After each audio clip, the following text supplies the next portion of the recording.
El hueco en el muro. Y este 6 de marzo, la ciudad del Alto ha conmemorado 35 años de su fundación. Se dice la ciudad más joven de Bolivia, y también las características de la población de esta ciudad, por su demografía, por la composición cultural, hacen que el Alto haya tomado un papel protagónico en el último tiempo. Prácticamente en todos estos 35 años, la ciudad del Alto siempre ha estado presente en los eventos históricos que ha vivido nuestro país.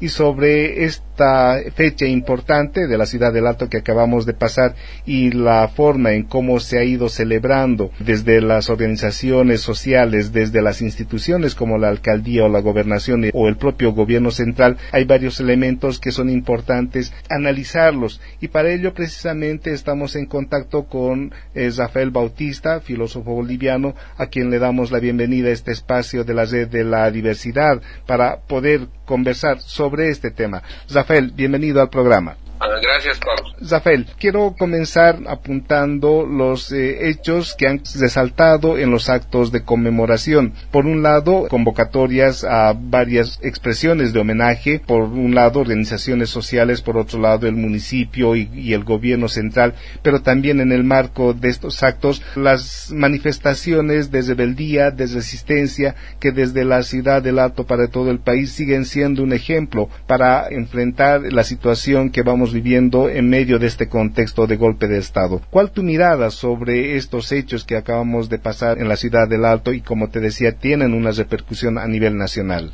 Bueno, era inevitable la respuesta que se manifestó, sobre todo en los hechos suscitados en Sencata. Las heridas están abiertas y la presencia de los actores ejecutores del golpe de Estado, por supuesto que no iba a ser bien recibida. Entonces, ahí también hay una suerte de planificación victimizante del gobierno golpista, porque sabiendo que las heridas están abiertas, sabiendo la animadversión, sabiendo lo delicado de la presencia de los gestores del golpe de Estado en la ciudad del Alto, iba a provocar este tipo de manifestaciones. Ahora, lo que no se sabe es si esto forma parte de un plan de desprestigio de la propia ciudad del Alto en connivencia con algunas de sus autoridades, o simplemente es una ingenuidad de los actuales gobernantes. Hay que verlo de modo multidimensional este asunto, ¿no? Porque bien haces referencia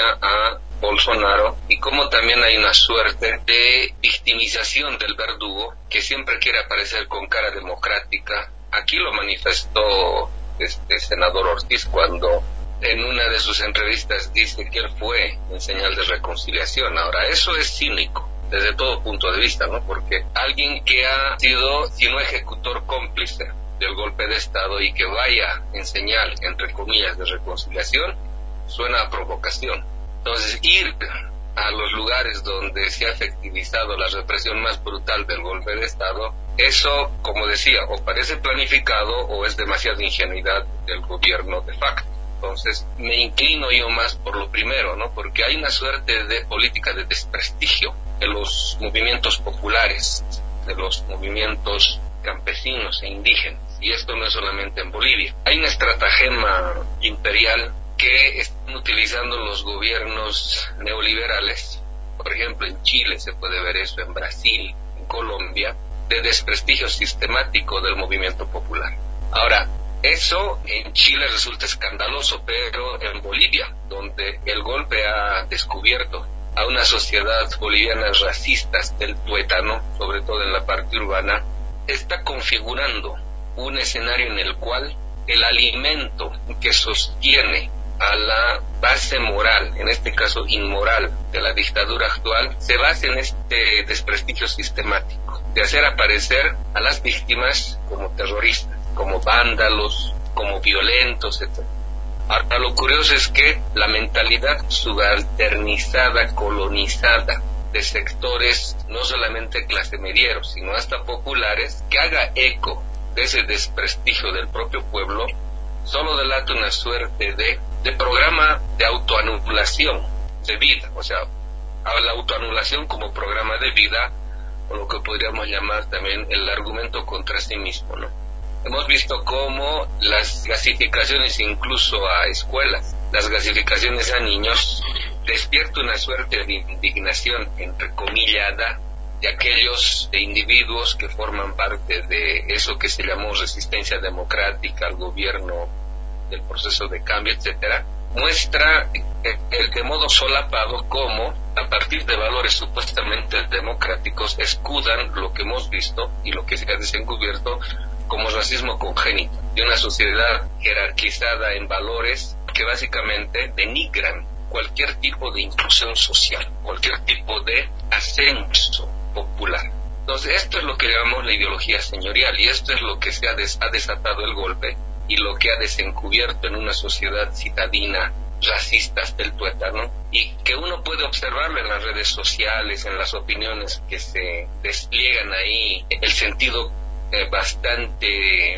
extendido de este racismo solapado, que básicamente es odio encubierto en una llamada indignación, ¿no?, ante la corrupción, ante fenómenos que no son, vamos a decirlo así, extraordinarios en la política boliviana, sino que conforman básicamente la vida política y la cultura política de este país, que no es algo que se haya originado hace 13 años, sino que desde la fundación de nuestro país la corrupción como cultura política, y más aún cuando el neoliberalismo penetra en el sistema político boliviano, ha generado una estructura corrupta, una institucionalidad corrupta, y que no es patrimonio de los 13 años que haya estado el gobierno del MAS. Entonces, la exageración de muchos de estos puntos, preocupantes, que ha desatado esta ola de indignación urbana, sobre todo, está encubriendo algo que la sociedad boliviana carga, ya no solamente como un prejuicio, una tara, sino como algo estructural que constituye la misma idiosincrasia social. Por eso siempre decíamos, ¿no?, la clasificación social en Bolivia es profundamente clasificación racializada. Y algo que en estos 13 años de inclusión social ha enervado esta parte de la sociedad boliviana y le ha impulsado a asumir actitudes que han desatado el odio, que aún lo vemos en los comentarios que uno lee en las redes sociales, es la evidencia de que Bolivia constituye no solamente aquello que algunos intelectuales llaman el colonialismo interno, sino que está atravesada por el horizonte de prejuicios del mundo moderno, que ha clasificado el orden político, social, económico, cultural en una jerarquización bastante y profundamente injusta y desigual. Por eso una y otra vez hemos dicho que el racismo no es una discriminación más. No puedes entender el racismo como una discriminación solamente fenotípica o de rechazo al color de piel. El racismo es algo más profundo. El racismo es la clasificación antropológica que le permite al mundo moderno naturalizar las relaciones de dominación. Desde el racismo moderno, desde el racismo metafísico moderno, desde la experiencia de la conquista y por posterior colonización, el racismo, por eso lo llamamos racismo metafísico, clasifica a la humanidad entre superiores e inferiorizados. Hace que las diferencias culturales se biologicen, de tal forma que las relaciones de dominación se vayan naturalizando en el propio imaginario social. O sea, la clasificación racializada funda la clasificación social que le sirve al capitalismo para promover e impulsar relaciones mercantiles e instrumentales que son las prototípicas de la constitución y la conformación social de la sociedad moderna. Y eso lo vemos en países como el nuestro, profundamente desiguales e injustos, y que cualquiera que se ponga a alterar dicho orden supuestamente divino por lo naturalizado que aparece en la constitución del imaginario urbano social, entonces vemos lo que hemos presenciado desde el golpe y hasta el día de hoy, y cómo, lo que decía hace rato, la propia subjetividad, ya no solamente clase mediera, sino hasta popular, hace eco de esa ideología señorial que se basa básicamente en lo que alguna vez decía Zabaleta Mercado, el juramento de superioridad sobre los indios. Si podemos resumir la ideología señorial en una frase, podríamos decir: la ideología señorial se basa básicamente en el juramento de superioridad sobre el indio. pueden negociar cualquier cosa, menos y nunca jamás esta presunta superioridad que no se la deben a ningún merecimiento, sino básicamente en la negación, exclusión y eliminación de todo aquello que se considera indio. Es decir, para que haya patrón en este país, el indio tiene que ser subordinado, tiene que ser obediente, sumiso e inferiorizado. Solo de ese modo puede ser posible la estabilidad moral, entre comillas, de la élite oligárquica en este país. Cuando es ideología señorialista que descarga todos sus prejuicios, sus miserias sobre el indio, entonces tenemos esto que se llama ideología señorialista, que estamos viendo que ya no la comparte solamente la oligarquía más rancia de este país, sino la clase media está profundamente atravesada por esa ideología señorialista y hasta capas populares. Como hemos visto en lo último que apareció en Sencata, hasta gente joven del Alto sale a decir que los violentos no me representan. O sea, se ve cómo han subjetivado de tal modo esta ideología señorialista que ellos mismos argumentan contra sí mismos. Eso llamamos la autoanulación como programa de vida. Ellos mismos se autoanulan porque ellos son pueblo, pero ya no se reconocen como pueblo, porque la ideología señorialista los atraviesa de tal modo de que empiezan a renegar de sí mismos, empiezan a renegar de lo que son. Por eso dicen, los violentos no me representan. Otra vez, ideología señorialista moderno-colonial. La víctima es la culpable de todo. El verdugo no tiene culpa de nada. Ahí podemos resumir la afirmación de 5 siglos de modernidad, que, encubriéndose en los valores más excelsos de la humanidad, a nombre de paz ha producido guerra, a nombre de democracia ha producido golpes de Estado, dictaduras, etc. O sea, a nombre de lo bueno siempre ha producido lo malo. Entonces ahí vemos cómo la gente es capaz de tragarse los cuentos de la democracia, de la paz, de los derechos humanos promovidos por el imperio, porque se ha creído el cuento de que lo que dice el imperio es divino, es natural, es la naturaleza de las cosas. Por eso podemos decir, en cada proceso de modernización que asume el individuo, que empieza a ascender socialmente, sucede una suerte de autonegación como programa de vida, de autoanulación como programa de vida. Entonces, eso es lo que explica lo que estamos viendo y lo que hemos visto en Sencata.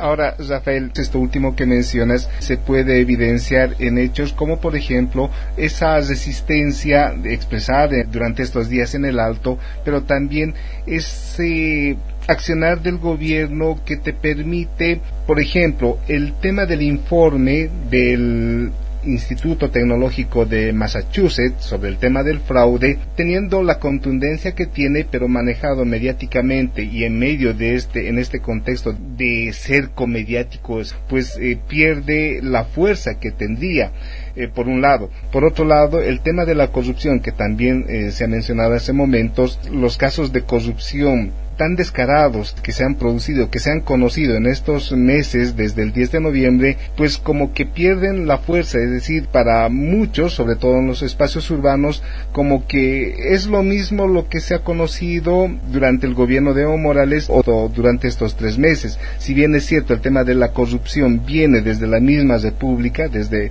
la fundación de la República, pero también hay niveles de acción también que se expresan ante estos hechos de corrupción, ante estos hechos como por ejemplo el fraude, no ya desde el gobierno de Evo Morales, sino el fraude desde organismos como la Organización de Estados Americanos. Todo eso que debiera generar una reacción fuerte, sin embargo, no ha logrado eso, es decir, como que vamos viendo muy tranquilamente esos hechos.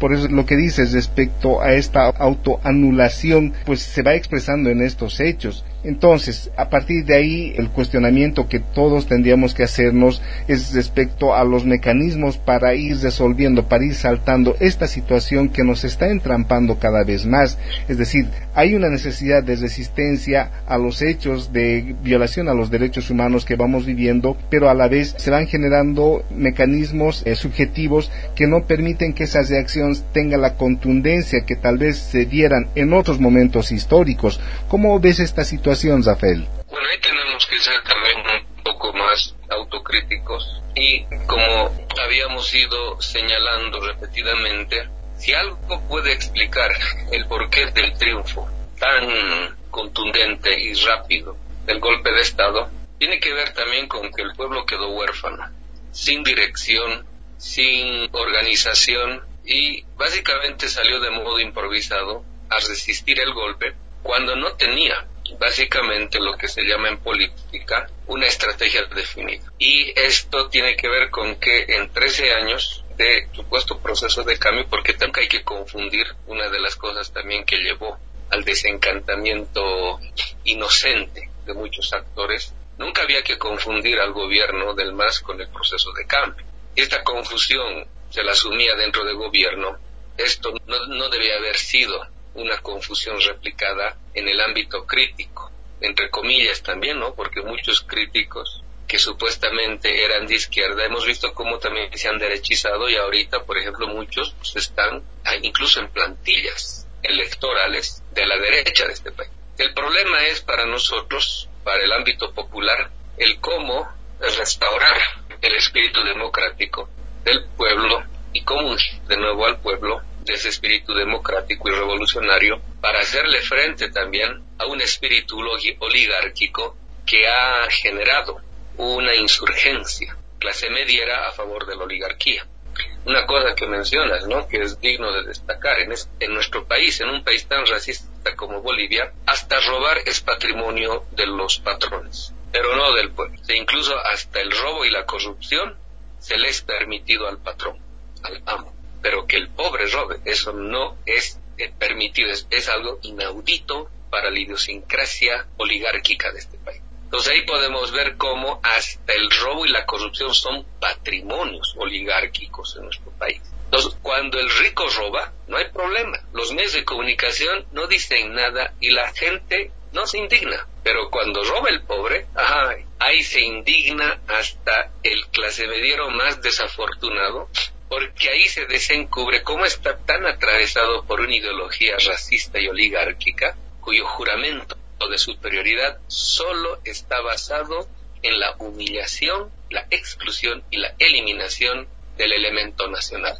o sea, de lo indio que tenemos. Entonces, cuando decimos que el sistema político instituido en nuestro país, liberal, que enarbolan los abanderados, entre comillas, de la democracia, ese sistema institucional liberal, moderno, colonial, es el que permite, impulsa y desarrolla la corrupción. Y como la corrupción es racializada y es patrimonio oligárquico en nuestro país, los que producen golpes de Estado como el actual, lo único que hacen es restituir ese orden cuyo patrimonio ellos lo reclaman como propio. Entonces ahí podemos notar cómo en 3-4 meses, ¿cuánto están de gobierno de facto? Hemos visto episodios tan vergonzosos que no llaman la atención ni produce la indignación que estalla en la boca de los supuestos demócratas, ¿no? Entonces este gobierno está produciendo tantos actos tan vergonzosos a nivel nacional e internacional que ya debería de remover las fibras, entre comillas, democráticas que tanto dicen defender. Pero en los hechos vemos que esta ideología es tan permisible con las capas, las élites oligárquicas en este país, con los que se acostumbraron a tener al Estado como patrimonio privado y familiar, que vemos nomás pues que detrás de toda esta insurgencia llamada por los incautos e ingenuos y los tontos útiles, incluso intelectuales, que le llamaron Revolución Pacífica de las Pititas, vemos nomás pues esta ideología señorialista, racista y oligárquica que hasta en la izquierda está muy presente. Entonces, a estas alturas, lo que podemos ver y que nos debería servir también de reflexión al ámbito popular es una de las cosas que en la estrategia de estos nuevos conceptos que están asumiendo los nuevos conflictos bélicos se reflexionan mucho, ¿no? Que es básicamente una de las cosas es esta, ¿no? Hay que utilizar la fuerza del enemigo contra sí mismo, de tal modo que su poderío haga que se derrumbe en sí mismo. Esto tiene que ver con lo que llamamos la conciencia de la paciencia, ¿no? Mientras el ámbito popular no está todavía ungido con este espíritu democrático y revolucionario, la conciencia de la paciencia nos permite entender que la lucha es como el agua, y el agua no siempre está convulsionada. El agua puede estar en paz y recorrer tranquilamente su curso y su cauce. Pero hay momentos en los cuales el agua recobra o retoma nuevos impulsos que hacen que cobren nuevas dinámicas.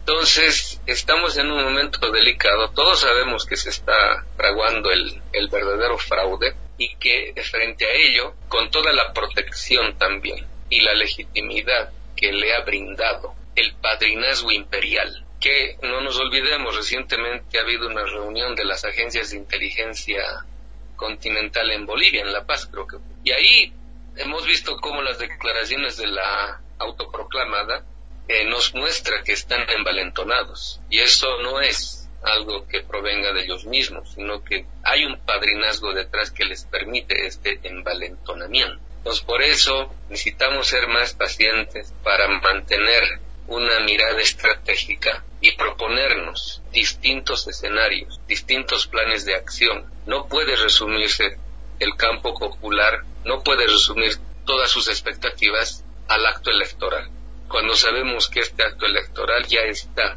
preñándose de irregularidades que van a ir creciendo y van a ir mostrando cómo se está montando el fraude que tanto denunciaron y que ahora se está mostrando como lo más probable a suceder el 3 de mayo. Rafael, gracias por estos minutos, como siempre, en estos espacios de la red de la diversidad, y estaremos en contacto nuevamente en otro momento. Bueno, para finalizar, solamente decir, no confundamos la pasividad con la conciencia de la paciencia. Y para esto podemos decir lo siguiente: mucha gente también se desespera, y de la desesperación no sale nada bueno. Cuando nos desesperamos, solemos tomar las peores decisiones. No hay que desesperarse, hay que realizar, en nuestro caso, los mejores diagnósticos para que el pueblo, después de tener los mejores diagnósticos, pueda el pueblo, en tanto que pueblo, proponernos las mejores alternativas, las mejores opciones y las mejores resoluciones que tengamos que enfrentar. Por eso nunca hay que quitarle el protagonismo al pueblo. Por eso, no desesperarse, mantenerse en una paciencia que no es pasividad, siempre estar con la mirada abierta, atenta, para también proponernos pasos estratégicos y estando, como quien dice, soñando despierto, para no ser despertados por alguna eventualidad. Por eso hay muchos escenarios, ámbitos que el pueblo tiene que estar discerniendo para proponerse el mejor campo de resoluciones. Y en otros momentos vamos a estar hablando de esto.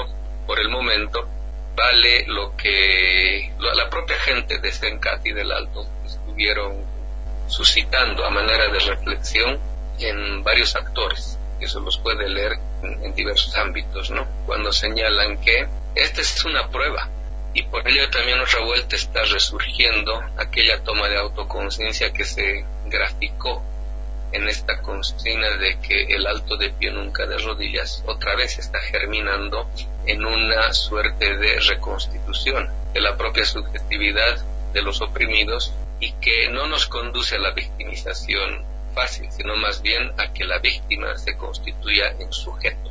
Constituirse en sujeto es básicamente la restauración del espíritu del pueblo. Entonces eso es lo que tenemos que lograr, lo que tenemos que impulsar para que el pueblo tome las mejores opciones y soluciones a esto que estamos viviendo. El hueco en el muro.